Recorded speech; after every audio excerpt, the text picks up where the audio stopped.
Glad y'all are here. Yes. This is good. So we have, we have a couple of, or I guess one additional staff. Would you mind if we do introduction really quick before we go into the agenda? Please. Perfect.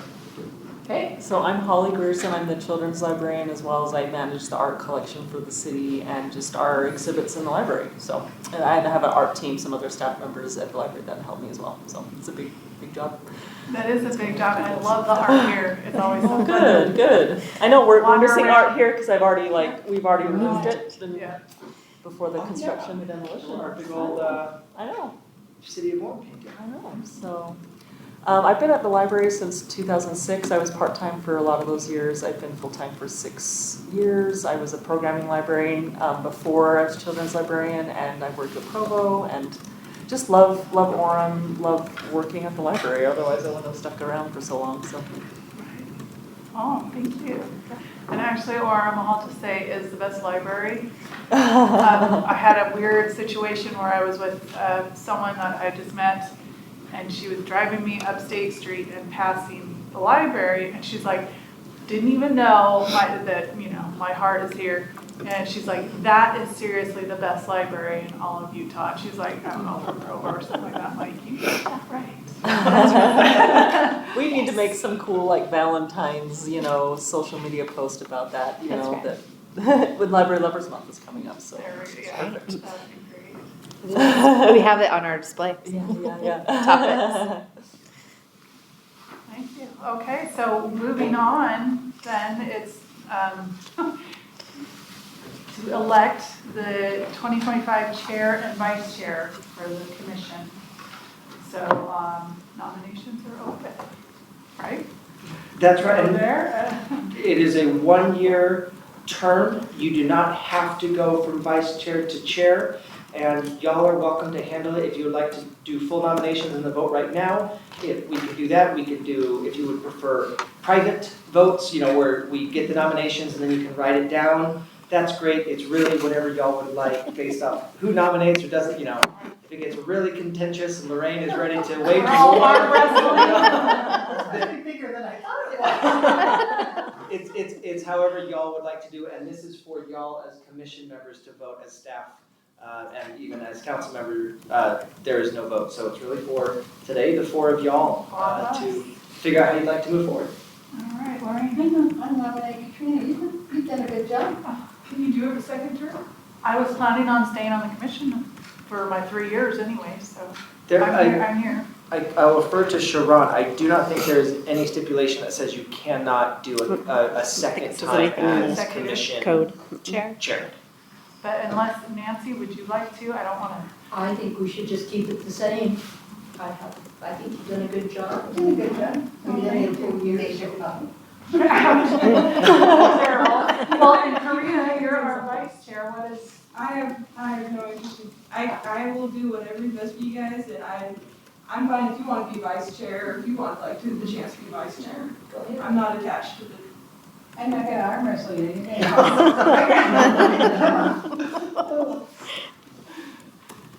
Okay. So I'll make a motion for Katrina as the chair. Does anyone want to Can I second motion that? Karina as the vice chair at the same time, or do we have to vote separately? No, that's We can do okay. this all at once. Do it all at once. I second it. Okay.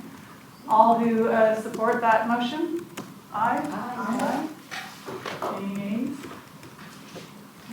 Well, thank you. Appreciate it. That was easy. That was Nice. easy. Slash Sharon, Yeah. congratulations. I was so excited to say now we can turn over to the next person to go through the agenda, but it's right back to you. It's so nice to meet you. We're all good. All right, so I'm reviewing the minutes from our last meeting, which was half a year ago, July 16th. Do we have a motion to approve those minutes? I make a motion that we approve those minutes. Okay. I second. Okay, all in favor? Aye. Aye. Aye. Okay, we approve the minutes. Thank you.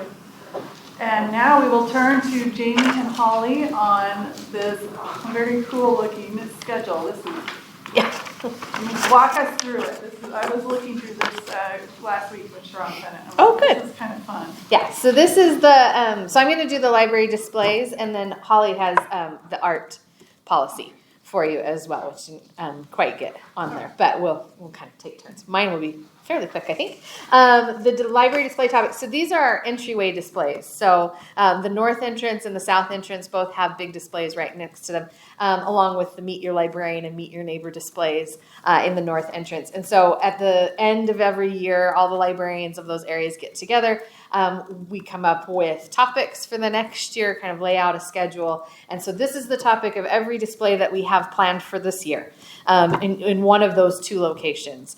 The caveat of all of that being, as soon as renovation starts, who knows what's going to happen to our entryways. We're going to roll with it, and they could go on hiatus for a minute, or they could just get moved to somewhere else in the library. So But there will be 2 displays. so there's 2 right now. There's the north entrance display by the circulation desk. And the south. 2 at a time. Yeah, and one changes every week. The north entrance changes every week, and the south entrance changes every other week on that. And so this is just the collection of the topics that we've picked for both of those areas. And then, when our renovations happen, which affect both of our entryways potentially, we will find new locations or take hiatuses as needed as the construction goes. Construction is always a fun thing to navigate with all that. But yeah, we're pretty excited about this list of topics. Hopefully has a little bit of something for everyone. And one of my favorite stories recently is that, 2-3 weeks ago, we found an anonymous note, I think on one of the displays, that said it was about the South Wing display it was celebrating Short Fiction Month. And somebody wrote an anonymous note that said, "I love these displays. Thank you for putting all the hard work into these. This one in particular has inspired me and given me lots of new things for my to-be-read list." And so it's always fun to see the work of putting displays together rewarded by people taking them, but also just appreciating them. So, any questions on any of the topics that are on the list?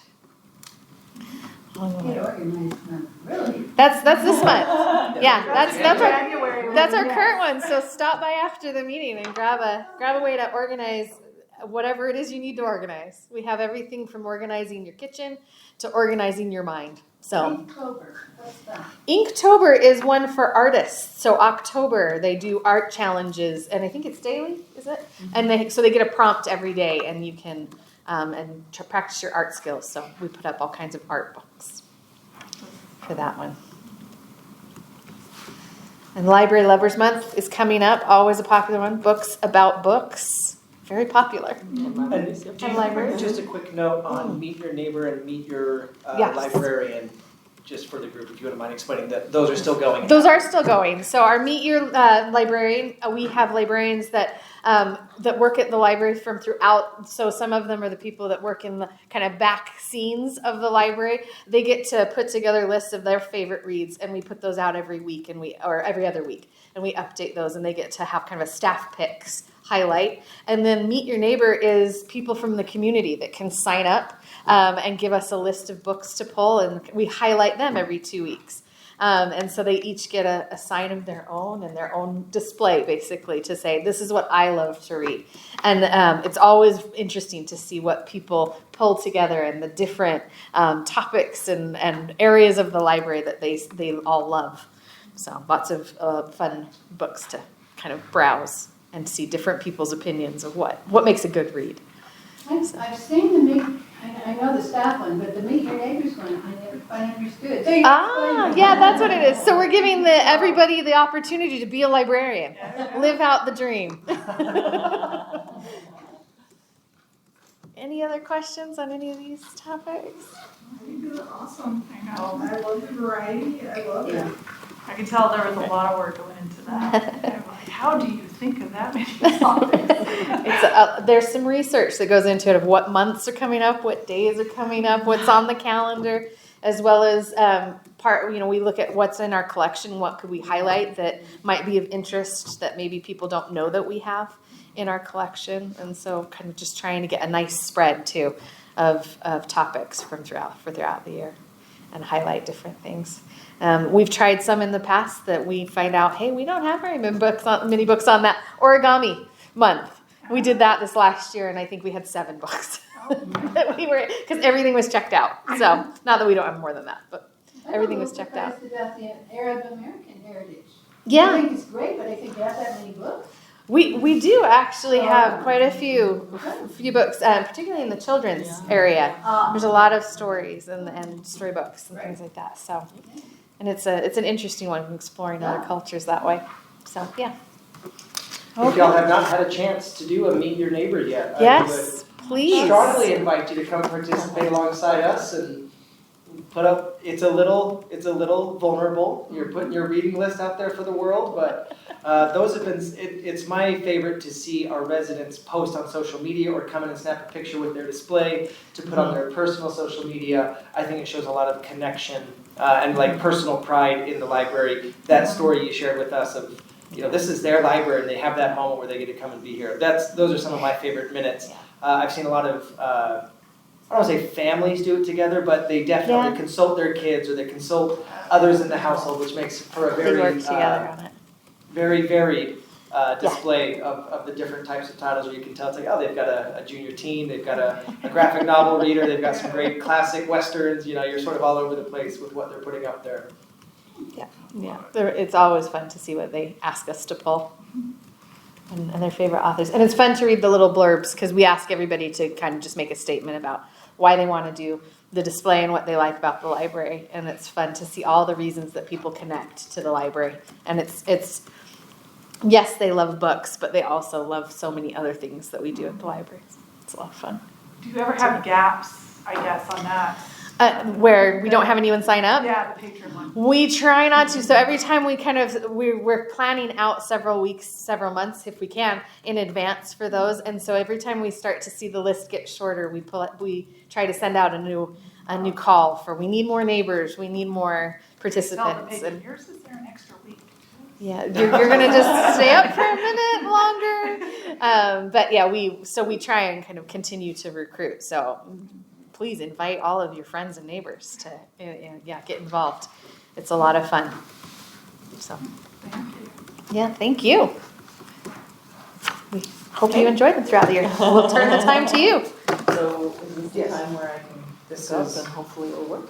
And as Holly's connecting in, 2 years ago, which is hard to believe it was 2 years ago, we started to go through each of our policies for the things that were on display at the library. We started with the display policy, which included a published calendar.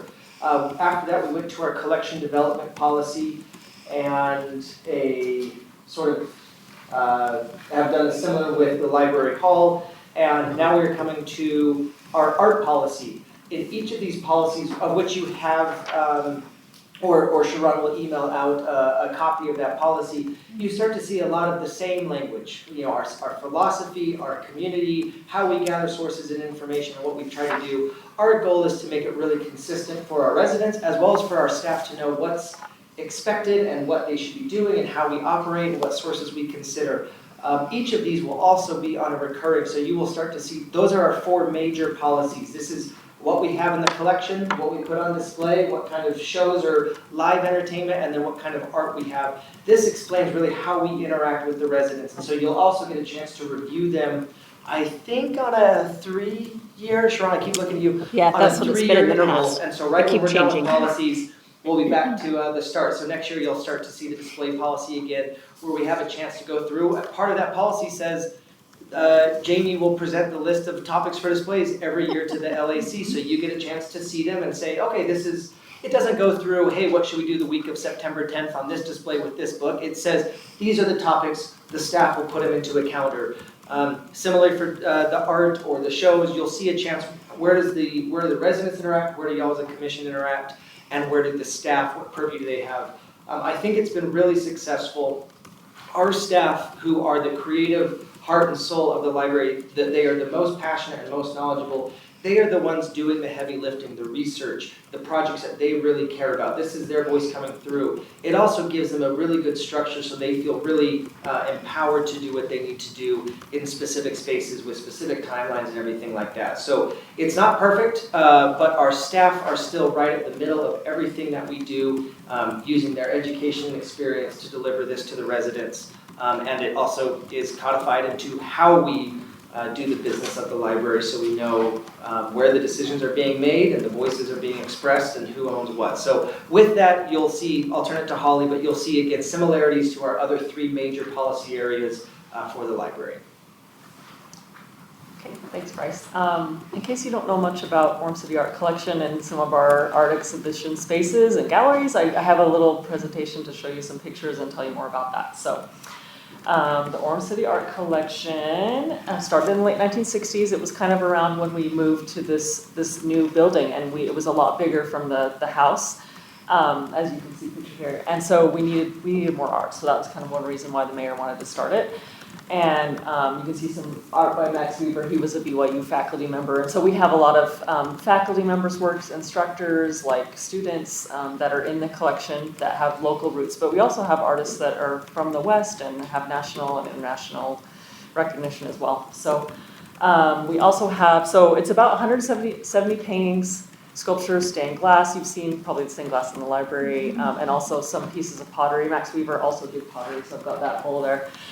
But, and I also gave you a bookmark, so if you want a UVU digital collections through the Utah Valley University, we got a grant to get all of the artwork digitized so you can see the digital collection, and the info's on the bookmark if you want to take a closer look at it later. So I think that kind of covers how and most of the collection is on display in the library. Some of it was in the city center. We've kind of I talked about how we gathered that up so they're ready for demolition. And then we have a couple in the Senior Friendship Center.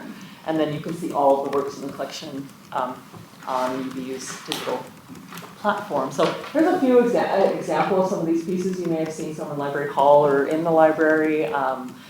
We have some kind of older Lorraine, I was thinking different spelling, but that's our first painting in the collection that it was purchased for like 40 cents or something, anyway, and then donated to the city, and that staff member was reimbursed for their 40 cents. So anyway, kind of a funny story.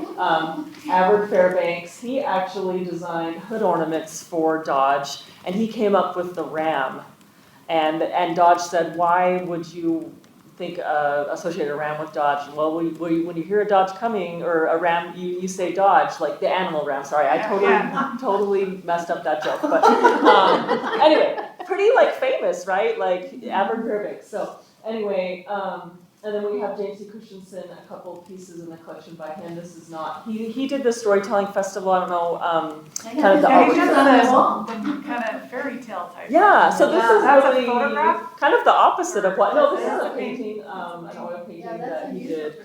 That's So yeah, so kind of a fun piece to have. It's totally different than what he's known for. So here's a few more pieces. I'm sure you know The Incoming Number 3 by Marty Miller, The Dreamer, which Mike got that going in the south wing of the library. And this one by Catacomb is actually something you'll learn in Art History 101. This artist from the late 1800s. So we're lucky to have one of her prints in the collection. And then these are some of our spaces in the library. They have very boring names, just directional names. If we ever get a sponsor, we'll call them something other than the East Gallery and the West Gallery. But East Gallery kind of starts at the circulation desk, and then that wall there into the children's wing, and then the West Gallery is kind of when down towards the fireplace, the stained glass window. So my team, we find the artists, usually they're local artists. Sometimes they solicit us, and then we have them fill out an art show application. But we're trying to highlight the up and coming artists. Sometimes we have artists that are a little bit bigger. Salt Lake County, they'll come and they want to display their art in the library. So there's a couple examples of some shows we've had in the past. And then of course Library Hall, we've got a couple different walls that we're able to exhibit art on as well as our lobby space. And we actually have a really exciting art installation right now by Mindy Gledhill, who's a local recording artist. So anyway, you guys will have to come see it. You could get a sneak peek. It's a little under construction right now, or you could wait and see it later. We're having an art reception on February 7th and her concert as well. So I'm excited. Are the quilts down now? The quilts are down now, yeah, quilts are down. We're going to do the quilt show every year, though. It was really successful. Yeah. We didn't think we'd get enough quilts to fill our space, and then we got more than we needed to. We had to reject some of the quilts, and so we're excited to have more room, like the lobby space for the quilts next year, and to keep growing that show. And we are able to have art receptions in these spaces. So I don't know if you've ever seen that when a show opens. We're doing that for Mindy as well, but we have refreshments. We sometimes have music. We're hoping to get some live bands. And so anyway, art is kind of growing, and I'm excited to be a part of that. We're also turning this space into a gallery space, a real gallery space where we can sell the art. And Mike was instrumental in getting that ready. And then we can take a little bit of commission and help the artists sell their work. And anyway. So I'm excited about that. That was kind of one reason why we needed the art policy, and it's just going to protect artists, it's going to protect us, it's going to protect the artwork in the collection. It's very similar to the display policy that you guys have already familiar with in the collection development policy. And then I was able to add in some kind of industry specific, museum stuff that we kind of need in there just for to remove artwork from display if there's ever challenges. And so, do you want me to kind of go over the policy at all, or are they just going to read it? That would be wonderful, yeah, especially the art-specific stuff. Yeah, for sure. That would be awesome. Yeah, for sure. So, I could bring up the policy actually so they can see it, because they don't have copies, right? That would be great. Yeah, we did not have a copy of that. Sharon, is that right? Right, I can send it We'll out send that out to to them. y'all for review. Yeah, I've got it. Are 3D displays protected? Like, are they in a little, a little acrylic box cover, or how does that work? Like sculptures? Yeah, if they're small. Some do have stanchions. Some of the pottery we've had an actual glass case display. Yeah, okay. And then some of it, like the Marty Miller one, is just out in the open. The bookworm statue that's at the front of the library. Very touched. They're meant to be. Yeah, They're meant to be touched. They're meant to be touched, and so yeah, it really depends. Some of those sculptures we have are actually going to move to the courtyard and kind of be part of an outdoor sculpture garden. So. Because they'll be permanent. I think I was thinking more of like temporary, like you showed the bowl. Oh, well, a little kid could just think that's really cool. Yeah, I think we have that bowl at the circulation where the displays are, and it's up high right now. But we've had them in a glass display case before. And as we're able to do some of the things too with like not commission, but an art gallery. Mm-hmm. And yeah, I guess commission is, and Holly hasn't even told us about her education experience and why she's doing true. this. I should tell you why She's in charge of art. But it would give us the ability to purchase additional museum lighting and museum stanchions. We can start to do movable displays where we could add additional wall space to each of the galleries. And so it's something that it wouldn't impact our maybe collection budgets or some of our core library services, but as we are able to build this out, we'd be able to then grow the art program and art display program. And I think the reception from our local artists has just been really exciting. Mm-hmm. And so it's just one of these things that we can grow over time, and it's already grown so much, and Holly's done an amazing job on getting us to where we're at. Yeah, like just with Library Hall, I feel like we're like kind of word of mouth has spread. And so before we were kind of like, we still like to reach out and invite artists to come display, but now we've almost got our calendar booked for this whole year just with artists that have reached out to us. We have repeat artists that want to come back, and so it's so nice to have more choices, more artists than you can take and show. But yeah, my background is in art history. I have a bachelor's degree from BYU in art history, and then from the Courtauld Institute of Art in London, I have a master's degree in art history. So I kind of like at the end of my degree really just got into reading, loved reading, and then got a job. I worked at Springfield Museum of Art for a while and also BYU's museum when I was a student, but then kind of got into the Orem Library because I love to read, and then eventually I got to help with art and kind of like marry two of my passions, and so it's been really fun. I also did a graduate certificate program at the George Washington University in museum collections care and conservation, and so I just finished that with a Women in Leadership Scholarship that the city used to do for, now they have just a scholarship for everyone, but they started out with Women in Leadership, and so I got that scholarship and I was able to do that program. So that's really helped me like write this policy and just be able to care for the art collection as well as like hang these temporary exhibitions. So anyway. Very cool. Yeah. Okay, so a lot of this first page is kind of like the philosophy. A lot of it comes from some of our similar policies. Because like an art collection is really similar to a book collection. But we also have, I think I added in the art display on the library, we definitely not, anything we display is not gonna be something necessarily we agree with, but we're trying to diversify and show diverse voices in art. I think we have a little note about just how we don't presume to claim from parents the responsibility to view what similar to books, right? Like parents get to choose what their kids read, and that's not our job for art as well. So anyway, sorry guys, I'm not as prepared to this legal stuff is hard for me. So anyway, we have some criteria that we follow, and some of this is from an earlier art policy that we had, just wasn't quite as robust. And so you can see we've got a bunch of criteria we use for both the collection and exhibits, what we display. And then we have this is very similar from the display policy where we've got the harmful to minors and anything deemed pornographic. And so we won't be showing that or including that collection.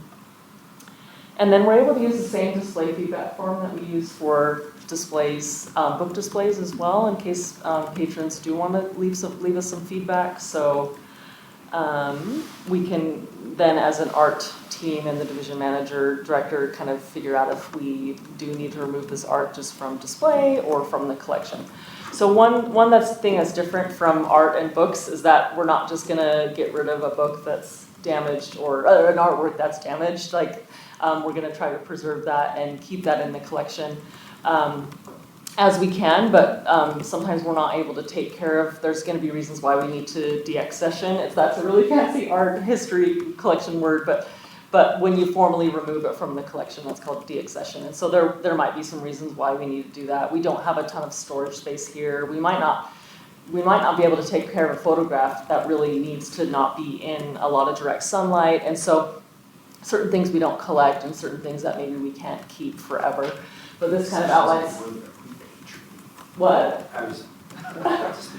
Other great words. Oh, hazardous, Yeah. yes. Repatriation. Yes, so that would be if someone said, we do have, I don't know if they're been accessed into the collection, but we do have some Native American rugs. So that would be if someone thought that we didn't know the provenance of those and they were not taken from the tribe legally. And so that tribe could come to us and say, and so that when we do an investigation into that and then determine that, most of the time it gets returned to, that's the repatriation part. So that is a big word. But yeah. And then I talked about donations. We do take the donations, we take a lot of consideration into that because we're not trying to grow a collection. We have a finite room of hanging paintings in the library in the city center and also storing them. So we just like to carefully consider that and make sure it meets the artistic merit. And anyway, we had a kind of funny story where we did have an artist that was kind of wanting to, before we had this policy in place, wanting us to evaluate her work as she was listening to us talk about her work. And so it was kind of a tricky situation. And so this policy is it gives us a formal process for considering works and rejecting them or approving them, allowing them in the collection. So anyway, and what then. What about a donation for a temporary? Does that make sense? Someone says, yeah, I'm okay with you having it up, but I'm not giving it to the library. Yeah, you can have it for 6 months or something. We'd probably want some kind of contract for that, just because that can get kind of tricky. We don't want to be free storage for. Sure. When actually that happened with some. Do you remember the photographs? You hit Permanently on loan, and you didn't have any paperwork with it, and so usually it's not something that we want to do. It would be more of maybe it's a long exhibition period, and we have the dates in writing and. The cost that goes into archival storage is pretty astronomical and beyond the scope of what a public library is probably prepared to guarantee with our liability on the line. Sure. Lincoln, I think, was one of those situations. Permanent loan from. You guys have seen the Lincoln statue? Okay. Which is a great statue, but then there was some damage because it's a plaster sculpture, and so it is a little bit fragile, and so damage, and then we incur those costs to get it repaired, and so it's kind of like, oh, free's never free, right? There you go. Yep. It's- Yep. And with the donations too, we probably won't accept anything that's like a restricted gift, like, oh, it always needs to be on display, or it needs to be on this wall, or, because that really, years down the line, you run into problems with that. Sure, So yeah. this policy will definitely protect us from that as well, so. But yeah, we just got a donation a few months ago that was a bronze, it looks bronze, but it's not, but there's an abstract sculpture in Library Hall. We had to move it to the donor wall for Mindy Gledhill's, but his name is Joy Dutta, and he had a really interesting story, and but we had no idea what we were walking into. We didn't know what the sculpture looked like, and so we kind of had a meeting, and he actually had the sculpture in his car. We thought we were maybe just looking at images, but he got it out. We got to look at it. He had a really interesting story. India? I can't remember. He was an immigrant from India, moved to Draper to do paragliding of all things, because it's so Good world spot, renowned. yeah. But during he was in like maybe a computer software engineer or something, but he started doing sculpture in his backyard during COVID, and but I guess it was very like smelly, the kind of stuff he was doing, and there was fumes, and the neighbors didn't like it. So anyway, he was looking for a studio, but he found one in Orem that he was able to afford, and just felt really grateful to the city that he could like continue his hobby, and also it turned into this business. And so really, really cool story. So we were like, and the sculpture had enough artistic merit and a kind of connection to Orem that like, we're like, this is great. And so that one will probably go in our sculpture garden in the future, but right now we've got it on display behind some stanchions in Library Hall. So anyway, I think we end the policy kind of with some just staff responsibilities, so you can see what the art team does. And then, which is a lot. and then the policy review. You were right, Sharon. It is every 3 years. You guys will just review this policy again, and we'll review it annually, I guess. And then they approve it every 3 years. So, do you guys have any questions, or do you want to ask me some questions after you've been able to look at the policy? I'm happy. Yeah, and from a housekeeping perspective, we'll send out the policy in writing for y'all to review, and we'll have it on the February agenda. We'll just have it up at the top for obviously if there are significant back and forths, we can bring Holly back again to review it. Otherwise, if we're feeling pretty good with it, or there are minor, non-substantive edits, then we can just have it on there for y'all's vote and review. Oh, that sounds good. I think this is very exciting. Okay, so the library is now Orem's family room, plus it's our culture center. It's awesome. Yeah, yep.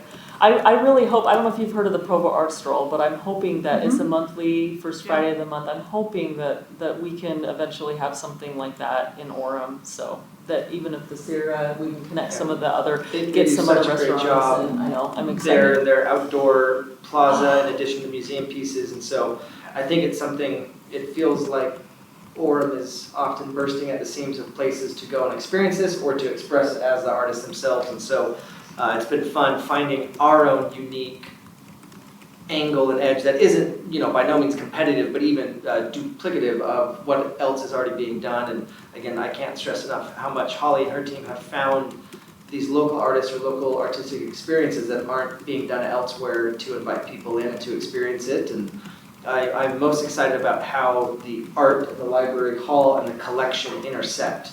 When you can, if an art gallery is good, an art gallery that adds to the collection is even better, and then if it has a moment of live experience either through the opening gala or through a joint show / art exhibit is just beyond exciting to me when you get all three things happening at once. So I feel very grateful for the team that's doing it, that we have the space here at Library Hall and each of the other galleries, and again, the response from the community has been awesome to be booking out now a year and a half in advance, and coordinating with, hey, we have this live performer, but the duo also have this photography, or they also have this. It's like, oh, that starts to get really unique and fun.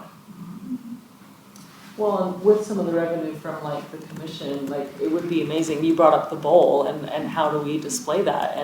And so I'm hoping that could give us some more like plinths and display cases and pedestals to even, I've been wanting to do some more like local sculpture, but we don't have a way unless we can hang it on the wall to kind of display it safely. Yeah. So anyway, that's very exciting. That's great, thanks Holly. Yeah, you're welcome. I am gonna take off. Thanks for coming. Yeah. Nice to meet you all. I'm sad that Jonathan Wayas, I knew him, he used to be my neighbor. Oh, And yeah. I guess he's not on the commission anymore. Did he move? Or he got a new No, job? he got a job job in in Salt Salt Lake. Lake. Okay, I couldn't remember if he moved to Salt Lake or had a job in New Salt Lake. job, But so longer commute time.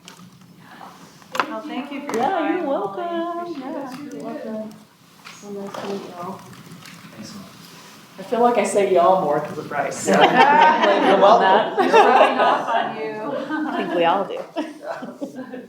Okay, so the next item is PERC, but are you doing something else here, Bryce? no, I don't have a display. I'm doing 4 and 6, and 6 has the updates. I just wanted to do a quick overview of PERC. It went live, the Parent Education Resource Collection went live in its new location upstairs at the back of the storytelling wing in November. So since we've last met. And the collection has been very well received by our residents, which is very fun for me. I wanted to go over just a couple of the updates and things that have happened, maybe on the back end, a little bit more of the nitty-gritty detail. But the collection moved up. It involved sorting through 8,000 items, and right now we have about 1,000 that we have taken from the old PERC collection and moved, or PERC center, and moved to the PERC collection. Now, some of that was duplicates. They had books, we had the same book, we didn't need to add it in. Some of it was considerations for our ability to like replace the pieces. And so if they had some older items or items that we felt were serving the same purpose as another one, we thought it might be easier to have 3 copies of this, educational game rather than 3 different copies, and then we'd have to have 3 sets of backup pieces and all of that. But generally, across 20 different categories, we brought over 1,000 items. Those have all been moved upstairs. It involved a lot of new presentation of the collection. And so, one of the mottos we talk about in the library is the collection is only good as the access we create to the collection. And so if it's difficult to see what's in the bag, or it's in a tote, or we just throw them all in a bin and you have to go dig through, even if there's really great gems down in there, it's hard to get access to. And so we focus a lot on, we tried out new bags, new bins, new backpacks, new clear Ziplocs, and we're sort of looking to see which one of these is easiest and which one of these has not been pulverized by February. And then we held some funds back to start to replace towards whichever direction we want to go. And so the goal there is, even if it came in this old cardboard board game, that might not be how we display it long term, because that doesn't work, it doesn't fit on the shelves, the pieces fall out since it's not a secure packaging. So we're looking for these really unfun ways to make the collection stay alive longer and be able to see. We can't do holds on the collection right now, or we can't do on shelf holds right now because of some of these challenges. That's not great, sort of customer service for us. So the goal is to get it so easily sortable, just like our books and call numbers, even though these objects are all different shapes and sizes and they're grouped by categories, so you get some different cataloging organizations than you do Dewey. So what we're trying to do is to say, we need to get this dialed in so much so that our staff have the time and bandwidth to go and grab the item off the shelf, move it to the whole shelf, just like we would anything else in the collection. We are also in the process of adding new items to PERC. So we have permanent loan, the old Parent Education Resource Collection from PERC. We will then be buying new items that will not ever be the possession of the old PERC nonprofit, but to our residents, they'll be side by side, they won't even notice, but we catalog them different. So if they had given us games 1, 2, and 3, and we buy game 4, we'll know that it's ours. We'll replace pieces and keep the circulation up for all 4 of them. But should PERC ever want to go in a different direction, or I think, is it 5 or 7 years? After many years, they could they'll have the legal contractual right to pull it back if they want to do something different. But we would know which items are ours. And so we will be adding new and exciting items across the 20 different categories in the collection. It'll be great for the patrons, but on the back end, it's very well sorted, so if we ever need to disambiguate the collection, we'll be able to do that. Our PERC volunteers, if you remember when we talked a year ago, in fact it was great reading the July minutes, I was like, oh yeah, that's what we were talking about 6 months ago. A year ago when we did this, they were running really low on volunteers. They were having a hard time keeping their doors and hours open. Now we've been able to take what was only maybe 20 hours a week of volunteers and move them to our collection access efforts. So they sit out by the collection, especially during, right before and after story time, to help parents know what the collection is and how to use it. They're there at a table to almost show them how to use something or to encourage them not to rip open all the bags and play with all the different games and activities at the same time. But I feel that that is hopefully a more fulfilling volunteer experience, interacting with the parents and their children, and it also is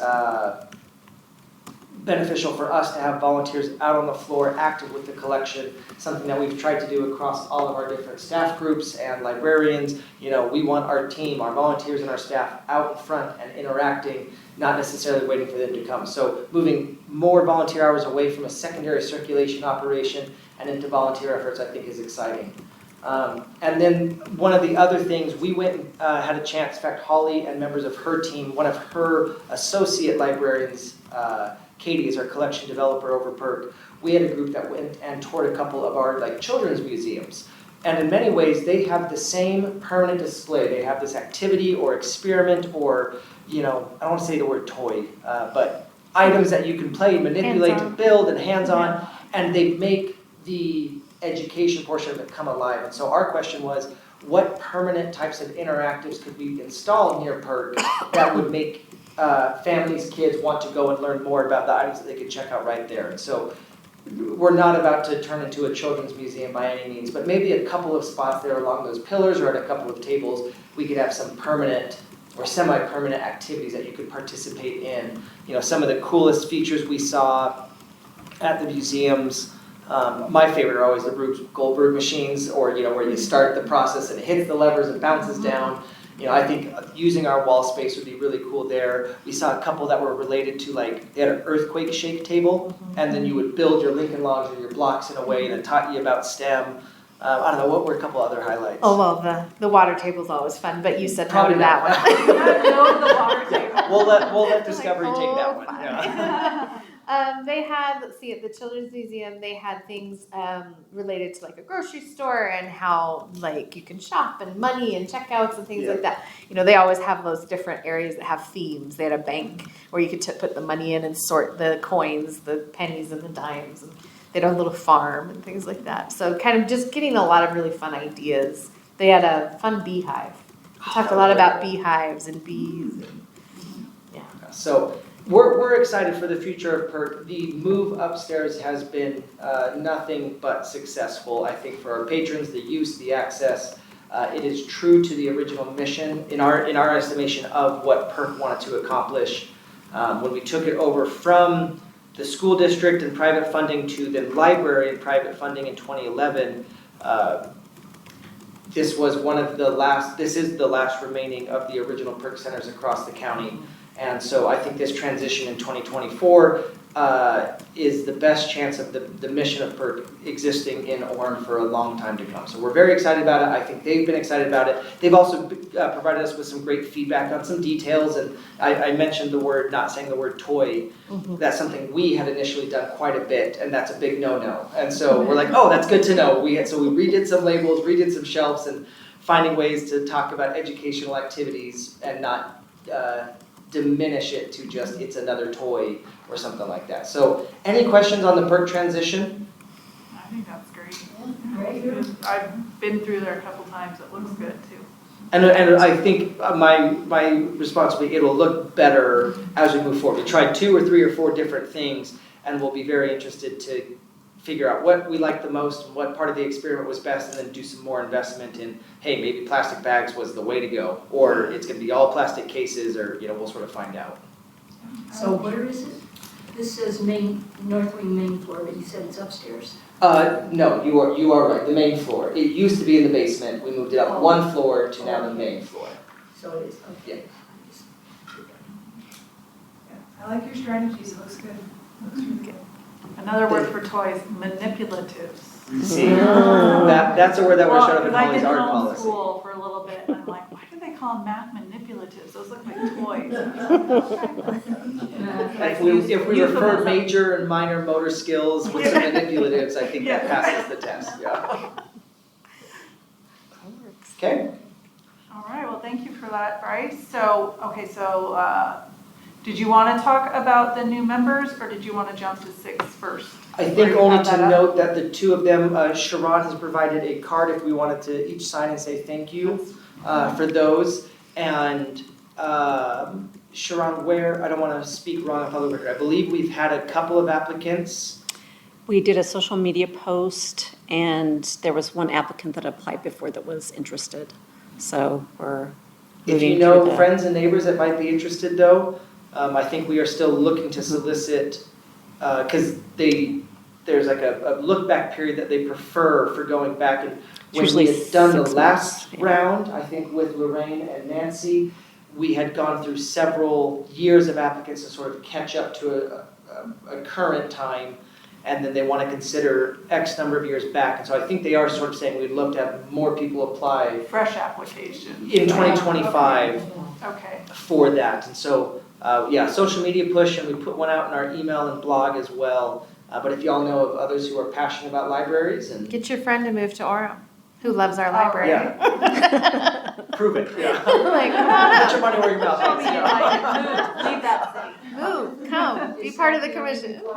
Then it's just 12 libraries, they don't. You know, it is up to our council to make a recommendation, and ultimately the mayor appoints. And so I know in the past they have done an interview process with them. And so there could be things that are more or less important to the mayor, to the council member making the recommendations.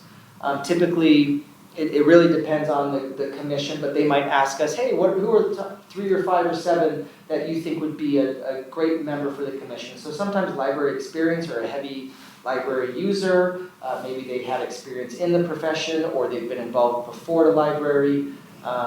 I would say the direction that we have heard in the past is they want someone who is interested in multiple facets of the library.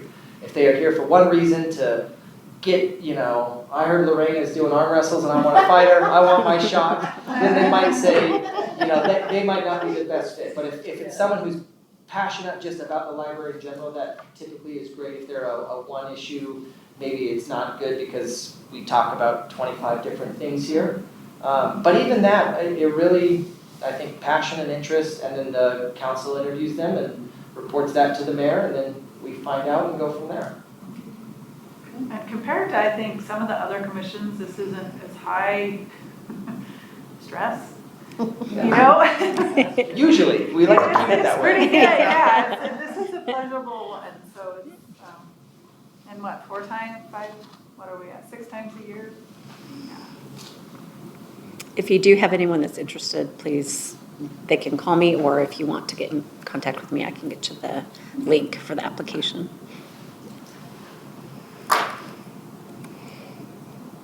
Okay, are you okay to move to number 6? Yep, let's move to number 6.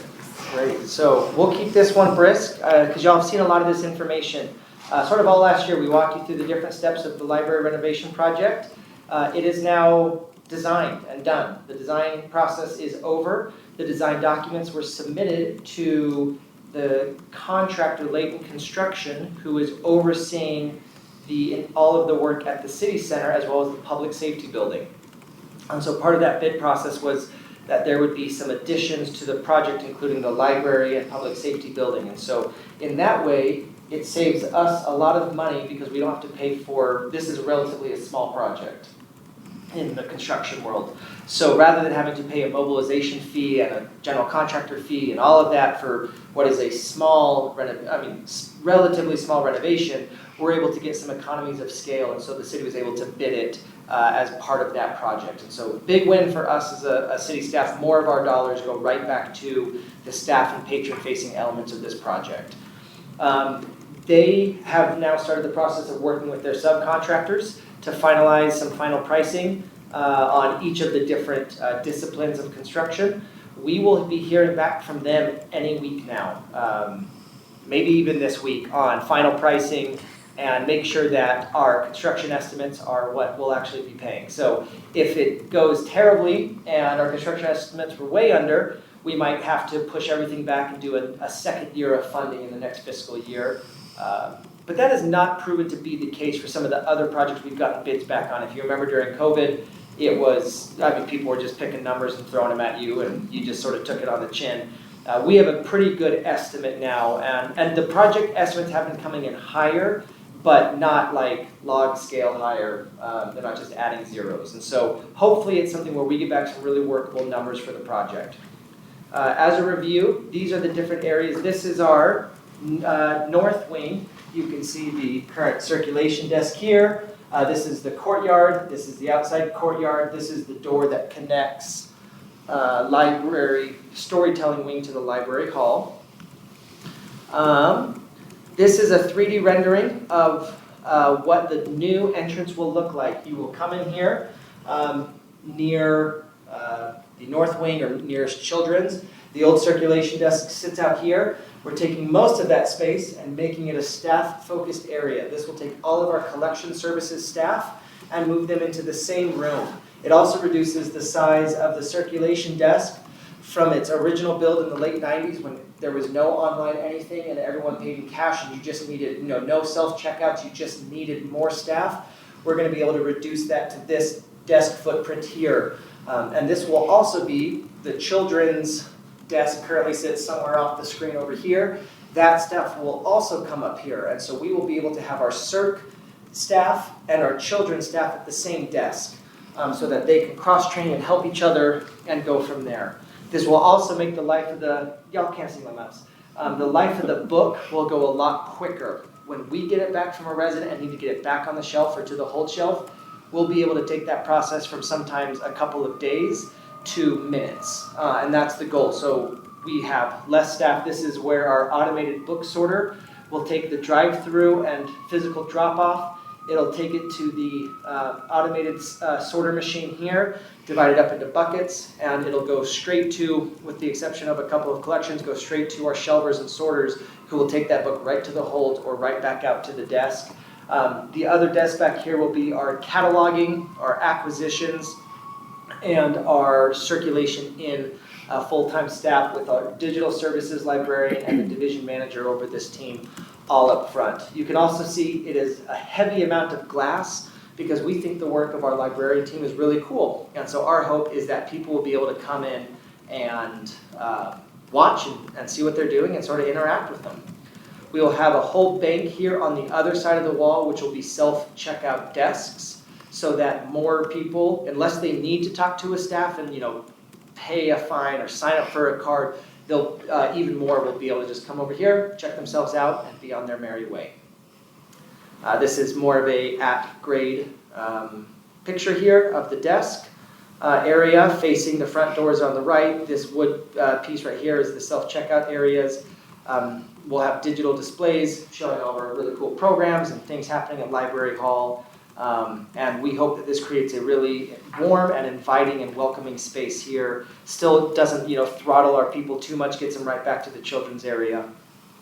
What's also great is this is its own building for sure as a library, but you will see similar temperatures of wood or similar design features and fonts as the new city center, as our fitness center, as the remodels that'll happen at the Sarah Pool. The goal is you will know that you're walking into an Orem facility based not off of science, but off of feel. And so some of the colors and temperatures will really help you unite this campus as you consider a public safety and a courthouse and a library and a city center and the ball fields. We want it to all start to feel unified. Next is the courtyards. As a reminder, this was the official document we used for the city council presentation in December. The lower courtyard, you can see the aerial view of the large greenhouse area here, where it's currently the grass and the trees. It'll be a greenhouse and trees and sitting area with steps that will come all the way down into the courtyard from the main, where it's that big grass hill. It's a fence that blocks you out. This will invite people in. And then the second floor of the outdoor space, which is where there are currently planters, will really become an extension of first off, there will be a spiral staircase that connects down and up a floor. So if you want to stay outside, you'll be able to go to all 3 floors of the library. And our hope is, as Mike and the hall team, or as Holly, when we have like events and soirees and galas for art and all of that, they'll have this really cool outdoor space with unique lighting, really inviting. Our hope is to have an entire concert series based out of the greenhouse, where they'll be able to play music on a nice summer evening and have, you know, our musicians and our art and our outdoor sculptures, but really help open up and make this outdoor space feel alive. So they'll be adding some of these tree sculptures, lighting everywhere, much more friendly door schedules, and you'll be able to sort of come and go. I think our programming team, who Jaime oversees, will be able to do a lot of outdoor gardening classes. If you've heard of seed libraries, where you can come in and get seeds for your garden and then return seeds at the end of every season. We'll have a really robust seed garden that we'll build over the next couple of years that will function out of the greenhouse as well. And so some of our program, I can't think of a better place to have a book club than sitting in the middle of a greenhouse in the spring. So we're really excited about that. So these projects are in the hands of Layton Construction. They will bid. The goal for the entire block, public safety, city center, the new plaza, which will be literally right where we're sitting right now. This will be an outdoor plaza right here. Our projects is September completion. Don't write that down. Don't hold me to that. We're speaking on faith here, Katrina. Document. No. That is the goal, and it feels like a reasonable-ish goal. In a world where construction delays are real, it could push a little bit later, but hopefully the indoor work is done even sooner. It's the outdoor work that I think will push through some of the summer. So you will see, as soon as we feel like we have dates, we'll do a big messaging campaign to our residents. This is all already public. We showed it at the council work session in December. So it's not a secret, but also we feel like we really want to publish dates, because as soon as we put out anything, it'll be questions of dates and can I do this? And so we need to see how the schedule overlaps with book drop-off and demolition of this and all of that, so we don't over-alarm our patrons to, you probably can't do drive-through book drop-off, or you can't do this, when maybe we will, or maybe we won't, or maybe we'll have like a weekend closure where we have to be closed on Thursday, Friday, Saturday. We don't really want to say until we know. So we're waiting on just a little bit more information before you start to see a big communication campaign from us to our residents to let them know. I don't anticipate any major closures. You know, hey, we're closed for 6 weeks. We'll see you later in the summer. There could be a day. There could be a weekend. Maybe even like worst case scenario, if the demolition is here, we can't use this access, and we're doing all the remodel at the other entrance. Maybe there is like days where we're closed, but we feel that we have committed to the council, and our contractors understand that we're not just shutting down for the duration of the project. We'll need to have plans to remain open and provide core services throughout the construction process. Is there ribbon cutting for City Hall? And will that be the same time as it, because they'll be done The first, interior of that will happen like in March, where they'll open that up. Right? Okay. My guess is, putting on my rec and events hat right now, we're working on a soft grand opening over there for like maybe the March City Council meetings. And then the plaza and this are probably end of summer, early fall, where we'll do more of the public celebration and, you know, have everybody out and have ice cream and music and balloons and stuff like that. That'll be fun. Yeah. Any questions or comments? This is very exciting. Great. Great. Okay, anyone have any other things that they would like to discuss? I have a question about book sale. Yes. I talked to one of your employees when I was here a while ago, and there won't be one, he said, until March, and then they will be like quarterly. We will hold books, have them quarterly. I said, I see some problems with that, but because I know what happens the first of every month, people run in and buy books. If you do it quarterly, it's going to be a disaster, a mob, pushing, shoving. Lorraine's going to be our bouncer. Is that about that you're just going to try, or why did you come to this conclusion? Thank you for the questions. One of the major reasons is the remodel of the front lobby, where there is a space, in fact, our holds will also likely change as well. So there's a space issue right when you walk in where we were dedicating quite a bit of prime real estate at the expense of maybe the collection or something like that. So that's where we sort of started rethinking the process. As we talked to our other county libraries, many of them have moved to a quarterly or an event-style book sale. And so if you've been to Provo's, they do it in the ballroom. And so we will set up, in fact, Mike and his team who will be hosting it, we will set up rows of tables divided by very large collection tags. So adult, are we doing adult fiction and nonfiction? I think so. So it's children's and then adult fiction, adult nonfiction, and then media. And there will just be boxes, rows and rows and rows of boxes that you'll be available. And the feedback from the other libraries was that it becomes an event with music and community and it becomes its own thing. And so they had really, I would say, extolled the virtues of a quarterly book sale. That being said, this is our first go. We've done some puzzle swaps as practice. We did the craft swap as practice. And we will be eager to learn and see how it goes and hopefully learn. So I don't think we're married to it has to happen. The lobby space did change, and so that sort of was the genesis of it, but I think we'll try it in March and maybe even in June based off the construction timeline, and then we'll be able to say which one was better and which one was worse. And where will it be? And where would we host it if we do it this way versus that way?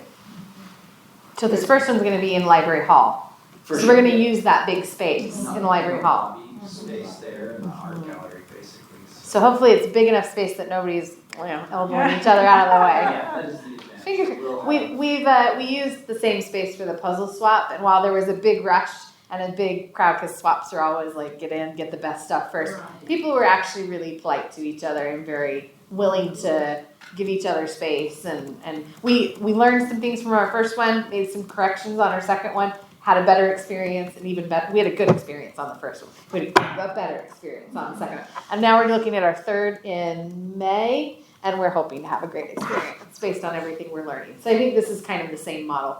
Gonna give it a try, learn, improve. Thank you.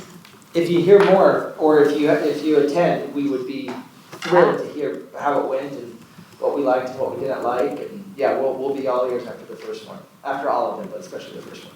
Well, I go to DI and check their books quite often, and there are the vultures over there that come through with their scanners. And Oh, yeah, they had them. load their carts full of books, and then they go sit down and start sorting and putting back. And, you just think, really, they're gonna resell them online.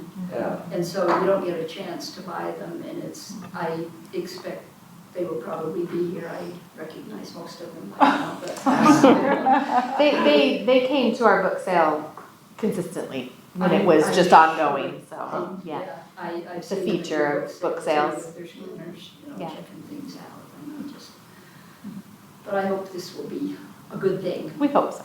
We'll plan for it. I think you need to get your own Thank you. scanner, Nancy. Pardon me? Should we do Get your a own library scanner. card holder early hour or something? I would never do that. No. We can even find, we have often tried to design it for our library card holders. Maybe we do a early hour, but you gotta show your library card or something, from 10 to 11 Yeah. before we let everybody else in. But The we'll rest of them in. we'll have a brainstorm. Our goal is to serve Orem residents, and the Orem library card is a good way to distinguish that without having to check driver's licenses or something like that. So That's a we'll, good idea. we'll take it back to our staff and let them brainstorm some ideas Okay, to figure it out. awesome. It's a 2-day event, so Yeah, 2 days. could be first day is card holders, second day is Yeah. something, yeah. No, that's true. Give them a chance to brainstorm on it. Good idea, never thought of that. Thank you. Any other things to bring up? Okay. Thank you all for joining. Do I have a motion to adjourn? Make a motion to adjourn? I second it. Second. All in favor? Aye. All right, we'll see you. Thanks, y'all. We'll see you in a month. Thank you, yes. Or 2 months. We're 2 months? 2 months. Too much, and we're gonna be in the We might. media auditorium. Media auditorium. Because this will be a pile of This rubble in is- 2 months. The chairs are gonna be gone, but they might be in the new auditorium. Same chair.